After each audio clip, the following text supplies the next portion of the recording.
আসসালামু আলাইকুম ভিউয়ার্স, আশা করি সকলেই ভালো আছেন। আজ সাফিয়া বাংলা বই থেকে আমরা একটি গল্প পড়ব। গল্পটি হচ্ছে দুঃখু মিয়া।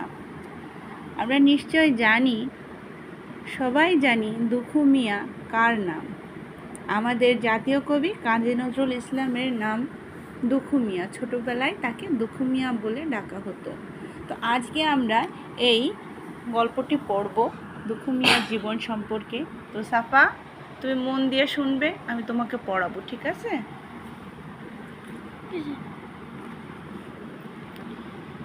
এখানে আছে বাবা মার আদর করে নাম রেখেছিলেন দুঃখু মিয়া। দুঃখু মিয়ার জীবনে অনেক দুঃখ ছিল। 8 বছর বয়সে তার বাবা মারা যান। তিনি তখন গ্রামের মক্তবে পড়াশোনা করতেন। বাবা মারা যাওয়ার পর তাকে নানা রকম কাজ করতে হতো।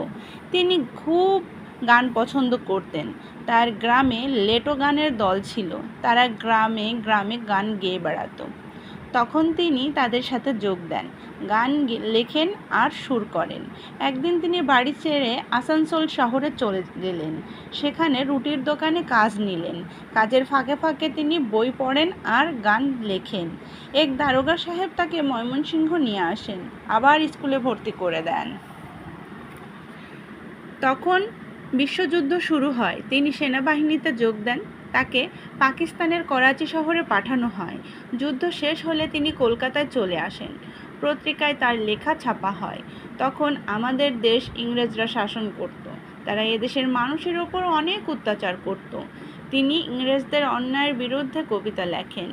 তাই তাকে জেলখানায় বন্দি রাখা হয়। জেলখানায় বসেও তিনি কবিতা লেখেন, গান লেখেন। তিনি গরিব দুঃখী মানুষের কথা লেখেন, তিনি মুসলিমের কথা লেখেন, তিনি হিন্দুদের কথা লেখেন, তিনি সবার কথা লেখেন। তিনি আমাদের জাতীয় কবি কাজী নজরুল ইসলাম। কাজী নজরুল ইসলাম 1899 সালের 25শে মে পশ্চিম বাংলার বর্ধমান জেলার চুরুলিয়া গ্রামে জন্মগ্রহণ করেন। বাংলাদেশ স্বাধীন হলে তাকে এদেশে আনা হয়।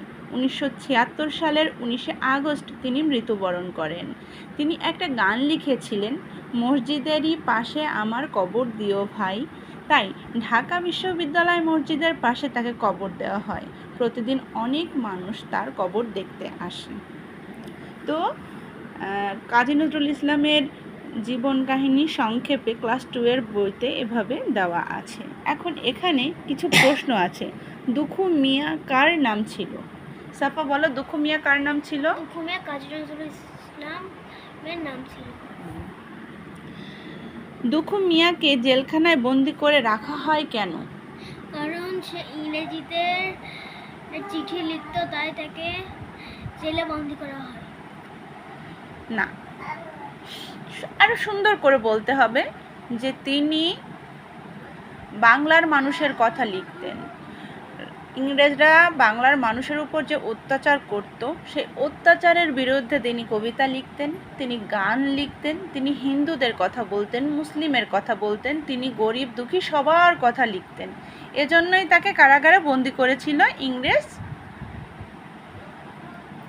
বোঝা গেছে? ইংরেজরা এজন্যই তাকে বন্দি করেছিল। দুঃখু মিয়া গান ও কবিতায় কাদের কথা লিখেছিলেন? এই মাত্র আমি বললাম কাদের কথা লিখেছিলেন। গরিব দুঃখী ও মুসলিম ও হিন্দুদের সবার কথা লিখেছিলেন। হ্যাঁ। আমাদের জাতীয় কবির নাম কি? আমাদের জাতীয় কবির নাম কাজী নজরুল ইসলাম। তো আমাদের ক্লাস 2-তে কিন্তু এই 4টা প্রশ্নই আছে। দুঃখু মিয়া কার নাম ছিল? দুঃখু মিয়া ছিল কাজী নজরুল ইসলামের নাম।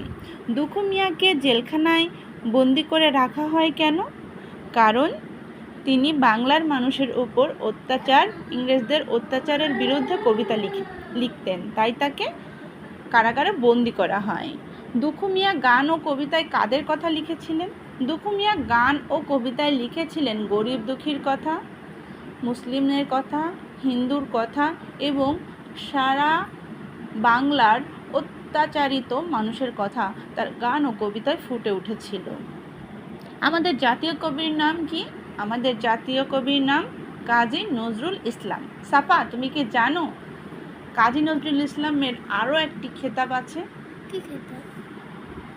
কাজী নজরুল ইসলাম হচ্ছে আমাদের বিদ্রোহী কবি, কারণ তিনি ইংরেজদের বিরুদ্ধে বিদ্রোহ তার কবিতায় গানে তুলে ধরেছিলেন। আর তার সকল কবিতা ছিল বন্দীদের মুক্ত করার কবিতা। তার সকল গানের ভেতরে অত্যাচারীর বিরুদ্ধে লড়ে লুঠে দাঁড়ানোর কবিতা ছিল, সুর ছিল। এই সমস্ত কারণেই কিন্তু আমাদের মানে কাজী নজরুল ইসলামকে বলা হয় কি কবি? বিদ্রোহী কবি। বুঝতে পেরেছ? তো আজকে এ পর্যন্ত। পরবর্তীতে আবারও কোনো ভিডিও নিয়ে আপনাদের সামনে হাজির হব। ততক্ষণে ভালো থাকুন। আল্লাহ হাফেজ।